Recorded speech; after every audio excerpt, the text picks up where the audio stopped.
ಕೇಳ್ತಾರೆ ಕುಮಾರಸ್ವಾಮಿ 10,000 ಓಟ್ ಮನುಷ್ಯನೇನ್ರಿ ಅವನು ವಿರುದ್ಧ ಓಟ್ ಹಾಕ್ತಾರೆ ಅಂತ ಹೇಳ್ಬಿಟ್ಟು ಅವ್ರು ಅಲ್ಲೇ ಬಾಂಗ್ಲಾದೇಶ ಆಗ್ಬಿಟ್ರಾ?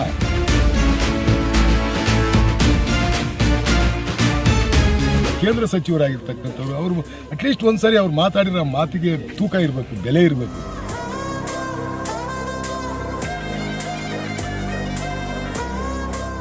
ತುಮಕೂರು ಜಿಲ್ಲೆಯಲ್ಲಿ ಸುಮಾರು 1 ಕೋಟಿ ರೂಪಾಯಿ ವೆಚ್ಚದ ಸಿಸಿ ರಸ್ತೆ ಕಾಮಗಾರಿಗೆ ಚಾಲನೆ ನೀಡಿದ ಶಾಸಕ ಎಸ್ಆರ್ ಶ್ರೀನಿವಾಸ್ ಬಳಿಕ ಎಸ್ಐಆರ್ ವಿಚಾರವಾಗಿ ಬಿಜೆಪಿ ಮತ್ತು ಜೆಡಿಎಸ್ ನಾಯಕರ ವಿರುದ್ಧ ತೀವ್ರ ವಾಗ್ದಾಳಿಯನ್ನ ನಡೆಸಿದ್ರು. ವಿರೋಧ ಪಕ್ಷಗಳು ರಾಜಕೀಯಕ್ಕಾಗಿ ಜನರಲ್ಲಿ ಗೊಂದಲವನ್ನ ಸೃಷ್ಟಿಸುತ್ತಿವೆ ಎಂದು ಆರೋಪವನ್ನ ಮಾಡಿದ್ರು. ಸಮಾಜ ಕಲ್ಯಾಣ ಇಲಾಖೆಯ ವತಿಯಿಂದ ಗುಬ್ಬಿ ತಾಲೂಕ್ ಎನ್ ಮತಿಘಟ್ಟ ಹಾಗೂ ಕರಿಕುರಿಹಟ್ಟಿ ಗ್ರಾಮಗಳಲ್ಲಿ ಸುಮಾರು 1 ಕೋಟಿ ರೂಪಾಯಿ ವೆಚ್ಚದ ಸಿಸಿ ರಸ್ತೆ ಕಾಮಗಾರಿಗೆ ಶಾಸಕ ಎಸ್ಆರ್ ಶ್ರೀನಿವಾಸ್ ಗುದ್ದಲಿ ಪೂಜೆಯನ್ನ ನೆರವೇರಿಸಿದ್ರು.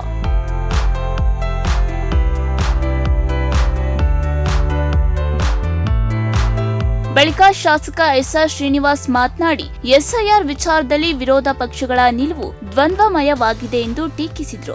ಎಸ್ಐಆರ್ ಪ್ರಕ್ರಿಯೆಗೆ ಸಂಬಂಧಿಸಿದಂತೆ ಎಲ್ಲಾ ರಾಜಕೀಯ ಪಕ್ಷಗಳ ಪ್ರತಿನಿಧಿಗಳಿಗೆ ತರಬೇತಿಯನ್ನ ನೀಡಲಾಗಿದ್ದು, ಗ್ರಾಮಗಳಲ್ಲಿ ಜನರು ಒಟ್ಟಾಗಿ ಫಾರಂ ಭರ್ತಿ ಮಾಡುವುದು ಸಾಮಾನ್ಯ ಪ್ರಕ್ರಿಯೆ ಎಂದು ಹೇಳಿದ್ರು. ಎಲ್ಲರೂ ಕೂಡ ಎನ್ರೋಲ್ ಮಾಡಿಸ್ಕೊಂತಕ್ಕಂಥದ್ದು ಮಾಡ್ತಾವ್ರೆ. ಇವ್ರಿಗೆ ಏನಾಗಿತ್ತು ಗೊತ್ತಿಲ್ಲ. ಇವ್ರಿಗೆ ಒಂದ್ ಕಡೆ ಬೇರೆ ಹೋರಾಟ ಮಾಡಿದ್ರೆ ಎಲ್ಲ ಸರಿ ಇದೆ ಅಂತಾರೆ, ಇಲ್ಲಿ ಬಂದು ಇವರೇ ತಂದಿರ್ತಕ್ಕಂಥ SIR ವಿರುದ್ಧ ಇವರೇ ಹೋರಾಟ ಮಾಡ್ತಾರೆ. ಏನು ಡೋಂಗಿ ಆಟ ಆಡ್ತಾರೋ ಜನ ಕ್ಯಾಕ್ರಿಸ್ ಕುಗಿಬೇಕಪ್ಪ ಇವ್ರಿಗೆ. ಅದು ಯಾಕೆ ಕುಗಿಯಲ್ವ ನೀವು ಪ್ರಶ್ನರು?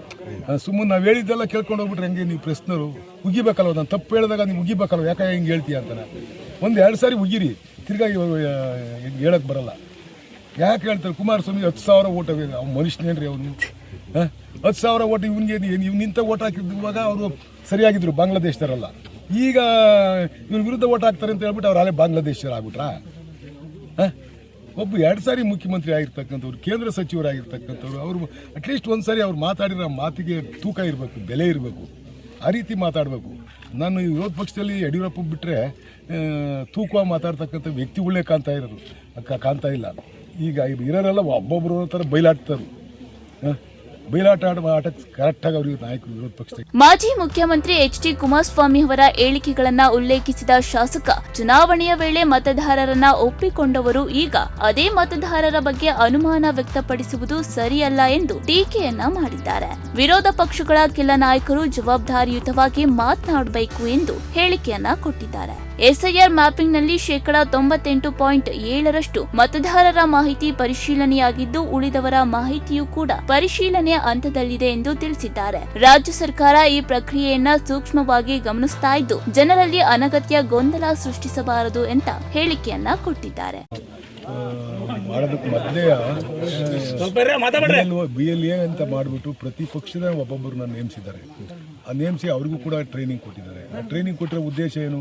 ಅವರು ಯಾರಿಗೆ ತಿಳುವಳಿಕೆ ಇಲ್ಲದಂಥವ್ರಿಗೆ, ಬರೆಯೋಕ್ಕೆ ಬರ್ದಂಥವ್ರಿಗೆ ಬರ್ಕೊಡ್ಲಿಕ್ಕೋಸ್ಕರನೇ ಅವರು ಯಾವ ರೀತಿ ಮಾಡಬೇಕು ಅನ್ನೋದ್ರ ಬಗ್ಗೆ ಅವ್ರಿಗೆಲ್ಲ ರೀತಿಯ ತರಬೇತಿ ಕೊಟ್ಟಿರ್ತಕ್ಕಂಥದ್ದು. ನಾವು ಕೂಡ ನಮ್ಮ ಪಕ್ಷದಲ್ಲಿ 198 ಬೂತ್ ಏನೋ ಬರ್ತವೆ, ಅಷ್ಟು ಜನನೂ ಕೂಡ SLAಗಳನ್ನ ನೇಮಿಸಿ ಅವರಿಗೆ ಟ್ರೈನಿಂಗ್ ನಾನು ಕೂಡ 3 ಸಾರಿ ಕೊಡಿಸಿರ್ತಕ್ಕಂಥದ್ದು. ಅವ್ರ ಕೆಲಸ ಏನು? ಅವರೆಲ್ಲವೂ ಕೂತ್ಕೊಂಡು ಗೊತ್ತಿಲ್ಲದವ್ರು ಬರ್ಸ್ಕೊಂತಾರೆ.